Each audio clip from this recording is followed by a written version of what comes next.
Irmãos e irmãs, 19º domingo do tempo comum, ano B, reflexão do domingo 8 de agosto. A primeira leitura do primeiro livro dos Reis, capítulo 19, de 4 a 8, está escrito: Naqueles dias, Elias entrou no deserto e andou o dia inteiro. Depois sentou-se debaixo de um junípero, desejando a morte, e exclamou: Já basta, Senhor, tirai-me a vida, porque não sou melhor que meus pais. Deitou-se por terra e adormeceu. Nisto o anjo do Senhor tocou-lhe e disse: Levanta-te e come. Ele olhou e viu à sua cabeceira um pão cozido sobre pedras quentes e uma bilha de água. Comeu, bebeu e tornou a deitar-se. O anjo do Senhor veio segunda vez, tocou-lhe e disse: Levanta-te e come, porque ainda tens um longo caminho a percorrer. Ele levantou-se, comeu e bebeu. Depois, fortalecido com aquele alimento, caminhou durante 40 dias e 40 noites até a montanha de Deus, o Horebe. Irmãos e irmãs, Elias inicia uma luta de vida e de morte contra a invasão das influências dos deuses estrangeiros na cultura política, social e religiosa do povo de Israel. Os reis de Israel estão dominados pela busca de negócios com as diversas culturas dos povos de sua época e abrem as fronteiras de Israel a outros povos, a fim de facilitar o intercâmbio político, cultural e comercial. Elias é o grande defensor da fidelidade a Yahvé. Ele aparece como representante dos reis israelitas, que recusam a coexistência de Yahvé e Baal no horizonte da fé de Israel. Num episódio dramático, Elias desafia os profetas de Baal para um duelo religioso, que termina com o massacre de 400 profetas de Baal no Monte Carmelo, e eles eram fiéis ao rei Acabe. A luta de Elias é contra as influências culturais e religiosas que destroem a fé do povo. Como representante dos povos de Israel, na sua luta sem trégua contra uma aristocracia e contra comerciantes que subvertia a seu bel prazer as leis e os mandamentos de Yahvé. Depois desse episódio, Elias é jurado de morte e teve que fugir para o deserto a fim de salvar a vida. Elias sente medo, angústia, desespero, está prestes a desistir de tudo, como qualquer um de nós diante das dificuldades. Deus se faz presente e não abandona o seu povo. Elias faz uma profunda experiência de Deus em sua vida. O anjo de Deus toca Elias e o alimenta. Com forças restauradas, ele caminha 40 dias e 40 noites, fazendo um regresso às fontes, uma peregrinação às origens de Israel como povo de Deus. A exemplo de Elias, também nós somos chamados a voltar às fontes para abastecer as forças para a grande missão de contribuir na libertação das garras dos deuses da morte. Nos momentos de incerteza e de perseguição, de incompreensão e de desespero, precisamos revitalizar a fé e reencontrar o sentido da nossa missão. Deus não assume a missão de Elias, mas o alimenta e lhe restitui a coragem de lutar contra as forças que conduzem à morte. Da mesma forma, Deus não assume a minha missão. Eu devo assumir a minha missão e realizar a vontade de Deus. Na segunda leitura de Efésios, capítulo 4, versículo 30, e até capítulo 5, versículo 2, está escrito: Irmãos, não contristeis o Espírito Santo de Deus, que vos assinalou para o dia da redenção. Seja eliminado de meio de vós tudo que é azedume, irritação, cólera, insulto, maledicência e toda espécie de maldade.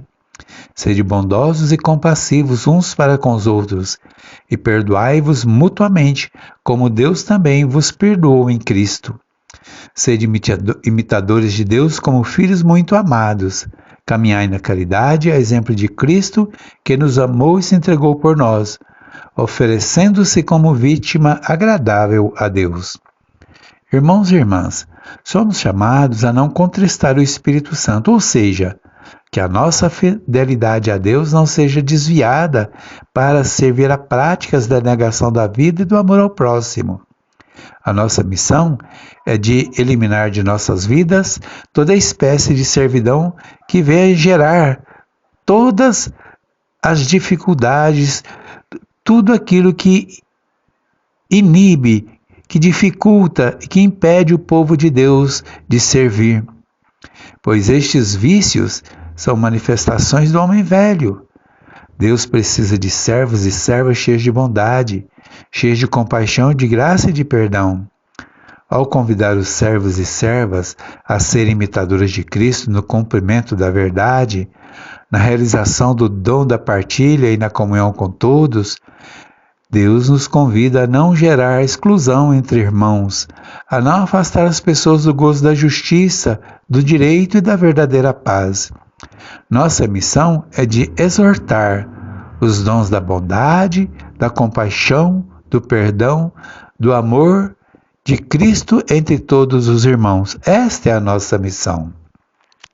No Evangelho de João, capítulo 6, de 41 a 51, está escrito: Naquele tempo, os judeus murmuravam de Jesus, por ele ter dito, eu sou o pão que desceu do céu.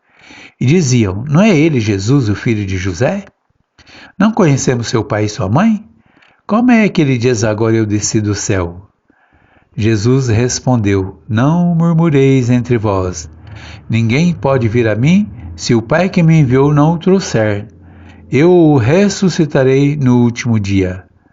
Está escrito no livro dos profetas, serão todos instruídos por Deus. Todo aquele que ouve o Pai e recebe o seu ensino vem a mim, não porque alguém tenha visto o Pai. Só aquele que vem de junto de Deus viu o Pai. Em verdade eu vos digo, quem acredita tem a vida eterna. Eu sou o pão da vida. No deserto os vossos pais comeram maná e morreram. Mas este pão é o que desce do céu, para que não morra quem dele comer. Eu sou o pão vivo que desceu do céu. Quem comer deste pão viverá eternamente. E o pão que eu hei de dar é a minha carne, que eu darei pela vida do mundo.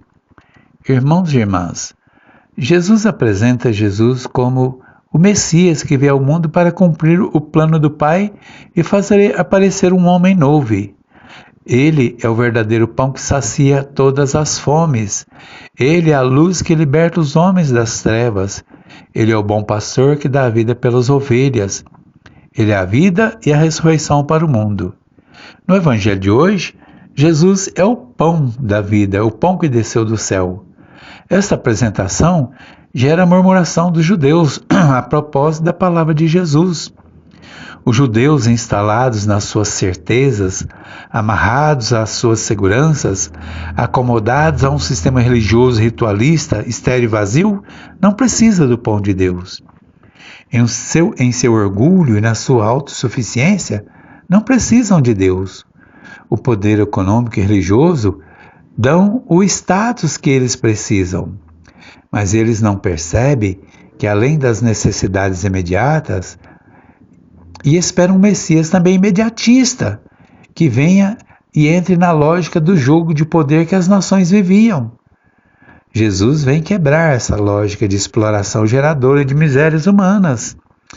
Jesus oferece ao mundo um novo jeito de fazer as coisas, onde a humanidade ganha destaque e passa a ser o centro da ação de Deus, onde a partilha quebra o poder da acumulação e quebra as práticas geradoras da miséria, onde o poder é aquele que resgata e salva as pessoas, onde o trabalho gera comunhão, onde as pessoas superem as várias formas de discriminação, onde o poder se torna instrumento de salvação e faz de todos nós irmãos e irmãs. Para que tudo isso seja possível, Jesus faz o caminho dos que são jogados à margem e revela que a missão da igreja é curar as feridas, é superar as deficiências que impedem a muitos de caminhar, é ajudar a expulsar da vida da comunidade o domínio de poderes diabólicos e que vai trazendo a morte, a dominação. E Jesus quer trazer para o seio da igreja todos aqueles que foram afastados da vida da comunhão pela falta de comunhão dos poderes. O Papa Francisco nos lembra que a missão da Igreja é de ir em busca das ovelhas desgarradas do rebanho, por ameaça de tantos lobos vorazes. A missão de Jesus é a missão da Igreja, e a missão da Igreja é a nossa missão.